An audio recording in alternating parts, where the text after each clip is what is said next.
Selanjutnya 390, urutan 8 dalam pasal kita, Hasan li ghairihi. Dan diriwayatkan dari Abu Hurairah radhiyallahu anhu, dia berkata bahwasanya Rasulullah SAW bersabda, as-salatu khairu mawdu', faman istata'a an yastakthira falyastakthir. Salat adalah sebaik-baik dalam kurung syariat yang diletakkan oleh Allah, maka barang siapa yang mampu memperbanyak hendaklah dia memperbanyak. Maksudnya memperbanyak di sini pelajarannya adalah memperbanyak salat-salat yang dibolehkan untuk diperbanyak, seperti salat-salat sunnah, salat mutlak dan seterusnya. Tentu kalau salat wajib sudah jelas, sudah ditentukan jumlahnya dan waktunya gitu ya. Bisa juga bermakna adalah salat adalah sebaik-baik syariat, maksudnya dia adalah yang paling sempurna dari syariat Allah Subhanahu wa taala. Satu-satunya perintah dalam agama kita yang Nabi SAW dilakukan atau dibuat melakukan perjalanan Isra ke Palestina dan Mi'raj ke langit untuk menerima salat. Semua perintah yang lain, puasa, jihad, bakti sama orang tua, apalah ya, semuanya di bumi. Tapi salat diterima di langit, saking tingginya kedudukan salat. Oleh karena itu jangan main-main dengan salat, teman-teman sekalian. Semoga Allah selalu membuat kita khusyuk, kita memberikan hak ruku dan sujud, kita selalu menjaga wudhu yang benar dan seterusnya. Pelajaran pertama adalah salat adalah syariat yang terbaik, sebagaimana Nabi SAW sampaikan. Yang kedua adalah siapa yang bisa memperbanyak, maka perbanyaklah. Maksudnya bisa bermakna lakukanlah salat itu selama kau hidup sehingga menjadi banyak jumlahnya. Subuh, duhur, asar, maghrib, isya, salat selalu rutin terus sampai kau meninggal, jangan ada yang bolong-bolong. Dan juga salat-salat sunnahnya. Atau memang maksudnya adalah siapa yang bisa memperbanyak, ya, maksudnya memperbanyak di sini apa yang bisa diperbanyak dari salat itu. Kayak misalnya jumlah sholat duha, minimal 2. Maksimalnya tidak ada batasnya, maka Anda sholat maksimal Anda bisa. Begitu juga dengan sholat malam misalnya. Begitu juga dengan misalnya sholat uduk, setiap kali uduk sholat bukan cuma sekali saja dalam sehari misalnya. Nah ini contoh saja. Ya, memperbanyak kesempatan-kesempatan untuk beramal soleh. Intinya teman-teman sekalian, kalau ada kesempatan Anda beramal soleh, ingat, selalu coba bayangkan kalau itu adalah amal terakhir Anda kerjakan. Mungkin sedetik setelah itu Anda meninggal dunia. Karena mati misterius, kita tidak tahu kapan datang. Saya tiba-tiba merenggut nyawa kita, malaikat maut langsung mati pada saat itu. Itu amal terakhir Anda. Maka jangan tunda-tunda kesempatan amal saleh. Hadis selanjutnya 391 urutan 9, Hasan Sahih dari Abu Hurairah radhiyallahu anhu bahwa Rasulullah SAW melewati sebuah kuburan lalu beliau bertanya, "Man sahibu hadzal qabr?" فقالوا فلان فقال ركعتان أحب إلى هذا من بقية دنياكم. Siapa pemilik kubur ini, kata Nabi SAW. Lewat di sebuah kuburan, ada kuburan. Kata Nabi SAW, siapa pemilik kubur ini? Mereka menjawab fulan. Maksudnya ada nama yang disebutkan, tapi perawi hadis di sini Abu Hurairah tidak menyebutkan nama orang itu. Maka Nabi SAW bersabda, ketahuilah 2 rakaat lebih dicintai orang ini daripada dunia kalian yang masih tersisa. Hadis riwayat Tabarani dalam Mujamul Awsat dengan sanad hasan. Ini pelajaran penting teman-teman sekalian. Ya. Pelajaran pertama, adanya alam kubur dan alam barzah. Ini salah satu rukun iman kita. Rukun iman kita yang kelima, beriman tentang hari kiamat. Paketnya adalah proses kematian, ya, masuknya pertanyaan di kuburan, dan ada pertanyaan munkar dan nakir, kemudian menjadi taman dari taman surga, kemudian pembangkitan, ya, kemudian hisab, ya. Kemudian surga ataupun neraka. Ini satu paket semua. Dan ini sini Nabi SAW memastikan, waktu lewat kuburan mirip dengan hadis Nabi yang lain. Nabi SAW pernah lewat kuburan dengan 2 orang sahabat, kemudian beliau mengatakan, ya, ambilkan untukku, sesungguhnya 2 penghuni kuburan ini sedang disiksa oleh Allah. Dan mereka disiksa dengan hal-hal yang dianggap kecil oleh orang, padahal sebenarnya dia besar. Yaitu yang satu suka gaduh domba, yang satu tidak cebok pada saat kencing. Lalu Nabi SAW suruh sahabat di sebelah kiri kanannya, ambilkan buat saya pelapa kurma. Diambil, lalu dipatah 2, lalu beliau tancapkan di kuburan 2 orang tersebut. Sambil mengatakan, semoga ini bisa meringankan siksa mereka sampai kedua pelapa ini kering. Dan walaupun ini khususiyatun Nabi SAW, ini khusus buat Nabi. Tidak semua orang bisa menancapin pelapa kurma lalu kemudian hilang siksa kubur atau berkurang gitu kan. Makanya sahabat tidak ada yang mengerjakan itu, tapi Nabi SAW yang mengerjakan itu. Kalau itu adalah bukan khusus buat Nabi, tentu sahabat sudah tersebar, kemudian mereka pada sibuk memotongin pelapa-pelapa kurma lalu menancapin di kuburan-kuburan keluarganya, ya, supaya mereka lepas dari siksa kubur. Tapi saksi bahasan kita, bahwasanya kubur itu ada. Bahkan kata Nabi SAW, sesungguhnya kuburan itu dipenuhi dengan kegelapan yang luar biasa. Juga sabda Nabi SAW, kalau orang mukmin dimasukkan dalam kuburan maka akan 3 langkah pengantarnya lewat pulang. Dia masih mendengarkan, setelah itu ya datang malaikat mendudukkan dia, kemudian menanyakan kepada dia pertanyaan, siapa Tuhanmu, siapa Nabimu, apa kitabmu. Ya, kemudian dia jawab dengan tenang. Setelah itu dibukakan baginya pintu neraka. Dia ketakutan, malaikat mengatakan, lihat dari apa Allah selamatkan dirimu. Lalu dibuka pintu surga, kata malaikat, ini tempat kau sekarang. Maka dia berdoa mengatakan, ya Allah cepatkan waktu karena aku ingin masuk ke dalam surgaku. Lalu datang di sebelahnya orang yang tampan, bersih, lalu dia kagum. Orang itu mengatakan, saya amal soleh yang akan menemani kau sampai hari kiamat. Lalu terdengar suara mengatakan, bentangkan permadani dari surga buat hambaku ini, maka terciumlah bau wanginya surga tersebut dan jadilah kuburannya taman dari taman surga. Nabi SAW gambarkan kepada kita tentang keadaan kuburan tersebut. Begitu juga dengan Nabi SAW mengatakan kalau orang fasik, orang kafir, maka pada saat dimasukkan di kuburan, 3 langkah pengantarnya sudah pulang, maka didudukan malaikat lalu ditanyakan siapa Tuhanmu, siapa Nabi, apa kita tidak bisa jawab. Lalu dibukakan pintu surga, dia kagum, lalu malaikat mengatakan, lihat dari apa kau haramkan dirimu. Ditutup, dibuka pintu neraka, ini tempat kau sekarang. Maka dia berdoa mengatakan, ya Allah jangan cepatkan waktu karena aku tidak ingin masuk ke nerakaku. Lalu kemudian datang orang yang buruk, tampangnya menakutkan, baunya busuk. Lalu dia mengatakan, aku adalah amal dosamu yang akan menemani kau sampai hari kiamat. Lalu kemudian kuburannya menjepit tubuhnya sampai tulang rusuknya seperti ini. Riwayat lain, ya, Allah datangkan malaikat tidak punya pendengaran dan penglihatan, kemudian membawa sebuah besi yang kalau semua jin dan manusia bersatu untuk membalikkan mereka tidak akan mampu. Lalu dihantamkan sampai hancurlah orang ini. Nabi SAW gambarkan tentang keadaan kuburan itu. Ya. Allah menyebutkan dalam Al-Quran juga dalam surah At-Takatsur, ya. Alhaakumut takatsur hatta zurtumul maqabir. Kalian terus sibuk mengumpulkan harta dunia sampai kalian hanya mendatangi kuburan aja yang kalian mati. Gitu kan. Jadi ada kehidupan kuburan. Ini iman kita tentang keberadaan tersebut, ya. Makanya kita juga orang-orang beriman kalau mensolati jenazah kan kita mengatakan Allah marzuqhu daran khairan min dari. Ya Allah kalau akan di rumah lebih baik daripada rumahnya. Maksudnya kuburannya, gitu kan. Wa ahlan khairan min ahlihi. Keluarga lebih daripada keluarganya yang temani dia di kuburan, mudah-mudahan amal solehnya, gitu kan. Wajaran khairan min jannah, tetangga lebih daripada tetangganya. Ya. Juga bagaimana kita kalau lewat kuburan dianjurkan membaca doa, Assalamualaikum dara qaumin mu'minin. Keselamatan buat kalian wahai penghuni negeri orang beriman. Antumus sabiqun, kalian telah mendahului kami, wa nahnu insyaallah bikum lahiqun, dan kami akan menyusul kalian. Ghafarallahu mustaqdimina minkum wal mustakhirina minna. Semoga Allah maafkan orang-orang di antara kalian yang mendahului kami, dan juga semoga diampuni, kami akan menyusul kalian. Kami yang akan menyusul kalian. Ini pelajaran pertama dari hadis tentang adanya kehidupan kuburan. Gitu. Lalu Nabi SAW memberikan kepada kita pelajaran kedua dari hadis ini. Faqal rak'atan ahabbu ila hadha min baqiyati dunyakum. Ketahuilah kalau orang ini sekarang yang mati ini, dia berharap kalau dia bisa kerjakan 2 rakaat saja sunnah, itu lebih dia cintai daripada sisa dunia kalian ini. Seluruh hartanya dan semua waktunya. Sampai terjadi kiamat. Itu dia lebih suka daripada itu semua. Artinya motivasi buat para sahabat yang masih hidup. Mumpung belum kalian seperti dia, kan lebih baik sekarang kerjakan ibadah walaupun cuma 2 rakaat. Ya, ini penting sekali. Ini berarti nilainya ibadah itu sendiri. Baik teman-teman sekalian, ini hadis yang ke-9. Kita akan masuk insya Allah hadis yang ke-10 dan kita tutup dengan ini. Hadis yang ke-10, ada 10A dan 10B. Urutan 392 dari awal kita belajar. Sahih li ghairihi. Dari Mutarrif dia berkata, Qa'adtu ila nafari min Quraisy, faja'a rajul, faja'ala yusalli wa yarka' wa yasjudu wa la yak'ud. Faqultu wallahi ma ara hadha yadri yansarifu ala syaf'i aw witr.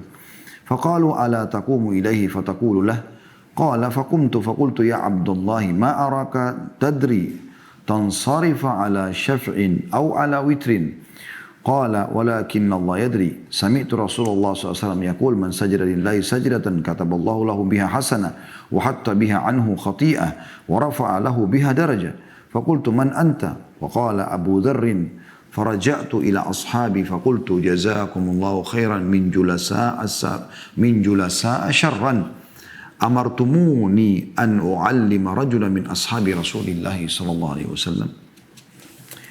Kata Mutarrif seorang tabi'in rahimahullah, dia berkata, Aku duduk bersama beberapa orang dari Quraisy, lalu datang seorang laki-laki, dia mulai sholat, ruku, sujud, tanpa duduk.